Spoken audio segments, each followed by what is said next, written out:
तो मेरा प्रश्न आईबीसी इंडिपेंडेंट बिजनेस कंसल्टेंट, जो एक नई तरह का टर्म आपने यूज किया, दिल के तार छेड़े हैं आपने सर। इसमें दो प्रश्न मैं पूछना चाहता हूं आपसे। पहला तो जो आपने ये एजुकेशन का मॉडल आप लेके आए, जिसमें जो प्रैक्टिकल लोग हैं जिन्होंने कामयाबी प्राप्त की है उनको आपने प्रोफेसर बना दिया, तो वो अपने आप में एक मुझे इंटरनेशनल नहीं मालूम कि कहाँ पे ऐसा होता होगा, लेकिन इंडिया में तो मुझे नहीं लगता कहीं पे इस प्रकार की प्रैक्टिकल एजुकेशन कहीं पे थी।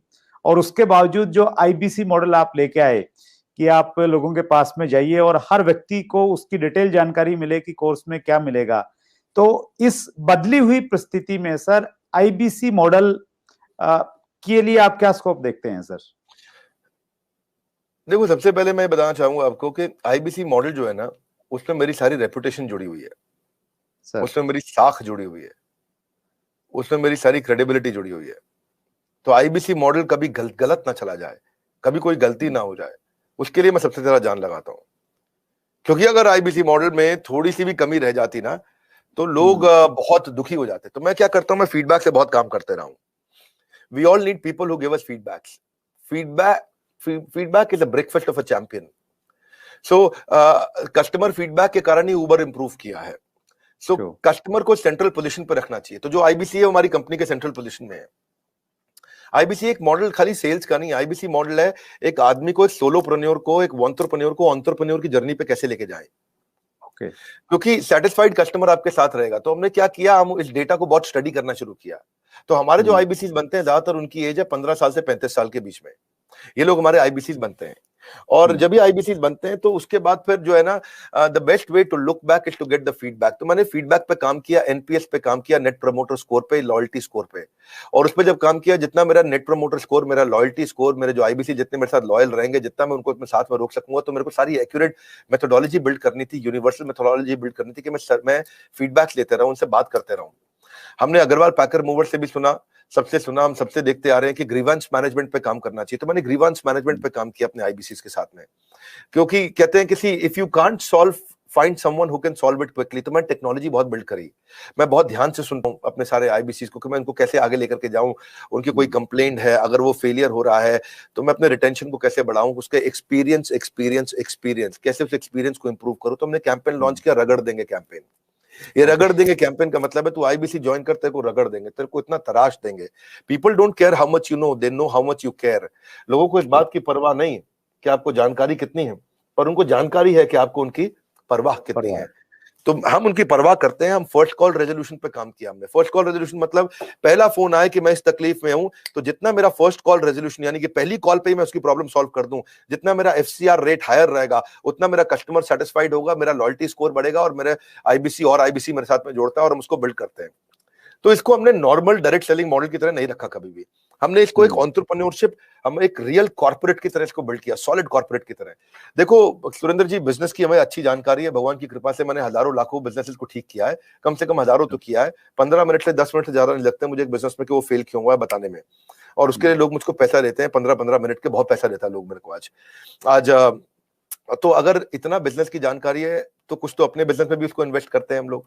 तो हमने फर्स्ट कॉल रेजोल्यूशन पे काम किया कि हम लोग तेजी के साथ इस पे काम करें। तो फर्स्ट कॉल रेजोल्यूशन में मैंने ट्रेन किया, अपने एजेंट्स को ट्रेन किया, हमने उनको रेजोल्यूशंस बिल्ड करने के तरीके निकाले, वेट टाइम को खत्म किया, कोई हमें फोन करे तो कॉल वेटिंग पे ना जाए, हमने उसको कैसे फर्स्ट टाइम राइट कर सके हम लोग। तो एफटीआर और एफसीआर इन सब पे काम किया। टर्न अराउंड टाइम बोलते हैं, टैट, कि मेरे को अगर कॉल आया तो मैं कितनी जल्दी टर्न अराउंड कर सकता हूं, अगर कोई प्रॉब्लम को मुझे इंटरनली सॉल्व करनी है तो मैं कितनी जल्दी टर्न अराउंड कर सकता हूं। तो आईबीसीज के लिए मैंने पूरा कॉर्पोरेट बिल्ड कर दिया, देश के टॉप लीडर्स लेके आया। मेरी जो सर्विस हेड है वो पहले एयरटेल की सर्विस हेड हुआ करती थी। हमारे जो सर्विस मैनेजर्स हैं, कोई स्विगी से आया है, कोई जोमेटो से आया है, कोई सर्विस मैनेजर वहां से आया, क्या बोलते हैं, ओला से आया, कोई उबर से आया, कोई कहीं से आया, सब जगह से हमने बेस्ट टॉप स्टार्टअप से हमने सारे सर्विस मैनेजर्स लिए। और कोई भी क्वेरी को अनरिजॉल्व नहीं छोड़ते हम लोग, वो सुसाइडल है। अगर कोई भी किसी का क्वेश्चन आया उसको सॉल्व नहीं कर पाए, सुसाइडल है। आपको पता है आज सारी एमएलएम कंपनीज क्यों डूबती है? नंबर 1 टॉप कारण है नेगेटिविटी। जिस समय किसी एमएलएम में नेगेटिविटी फैल जाती है, वो खत्म हो जाती है, गेम ओवर हो जाता है। तो हमें ये सब चीजें देखी है, हमने ऑब्जर्व करी है। तो हम चाहते थे keeping a query unresolved for too long is suicidal, तो वो नहीं करना कभी भी। उसके लिए हमने क्या किया, स्पेसिफाइड इंसेंटिव्स दिए कि अगर आप सेम डे इमीडिएट रेजोल्यूशन देते हैं तो हमने कंप्लेंट मैनेजमेंट सिस्टम लॉन्च किया, सीएमएस। कंप्लेंट मैनेजमेंट सिस्टम में सीएमएस के अंदर कोई भी सजेशन, कोई भी फीडबैक, कोई भी क्वेश्चन, कोई भी कंप्लेंट वो देगा तो हम उसको तुरंत रिजॉल्व करेंगे। मैंने लॉन्च किया था इसको अगस्त सितंबर के अंदर। उस समय मेरे पास 7,500, 8,000, 9,000, 10,000, 15,000 फीडबैक्स, क्वेश्चंस, कंप्लेंट्स या सजेशंस पेंडिंग रहा करते थे। लेकिन हमने क्या किया, उसको तेजी से हमने काम किया, उस पर लीडरशिप बिल्ड करते गए, इसके लिए पूरा सर्विस सेंटर बड़ा क्रिएट कर दिया, लोगों के कोर्सेज, हमने ये देखना शुरू किया कि कहां कहां बड़ी टिकट्स आ रही है, कौन कौन से बकेट्स हैं, उन बकेट्स को हम कैसे रिजॉल्व करें। उसके हमने फीचर्स बहुत जबरदस्त बनाए सीएमएस के।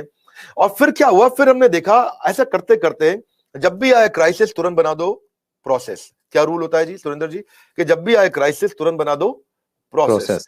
तो हर क्राइसिस के अगेंस्ट प्रोसेस बना दो भाई। एक दिक्कत आई, क्राइसिस आया था तो ऐसा प्रोसेस बना दो कि दोबारा ना आए। एक क्राइसिस आया, ऐसा प्रोसेस बना दो कि दोबारा ना आए। एक उसने शिकायत करी तो ऐसा प्रोसेस बना दो कि दोबारा शिकायत ना करे।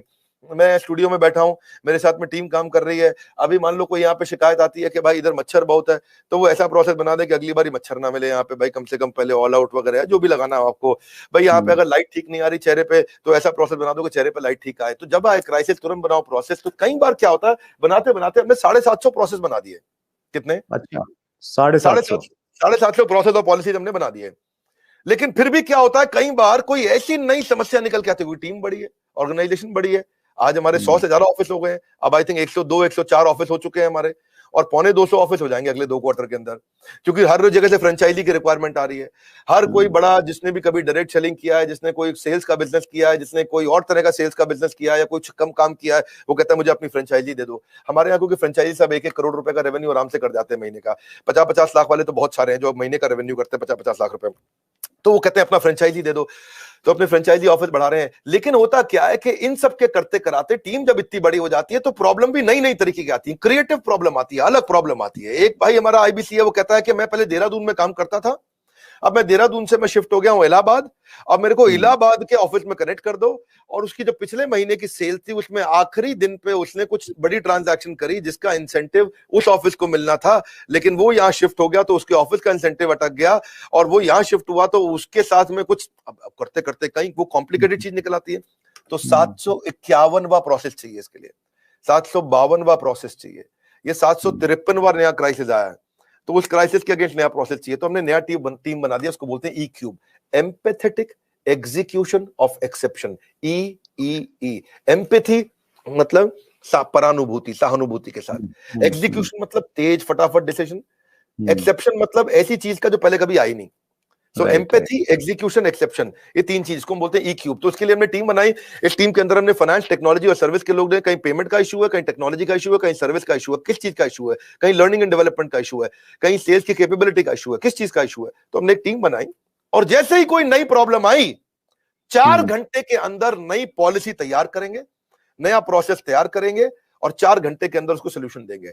हमारे यहाँ रूल है, अगर पूरे दिन के अंदर वर्किंग आवर में किसी भी समय कोई भी complaint, suggestion, feedback, question, discussion हो गया तो शाम को 7 बजे से पहले या एंड ऑफ द डे तारीख बदलने से पहले पहले उसी दिन के अंदर कितना भी कठिन क्यों ना हो सॉल्व करना है।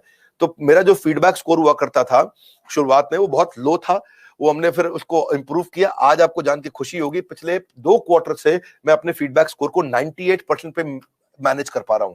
यानी कि 98% का फीडबैक हमारा ऐसा है 5 स्टार, और बाकी 2% है, कोई 3 स्टार 4 स्टार भी देता है और कोई कम भी दे सकता है। तो वो हमारे लिए फिर नया प्रोसेस बनाने की संभावना आ जाती है।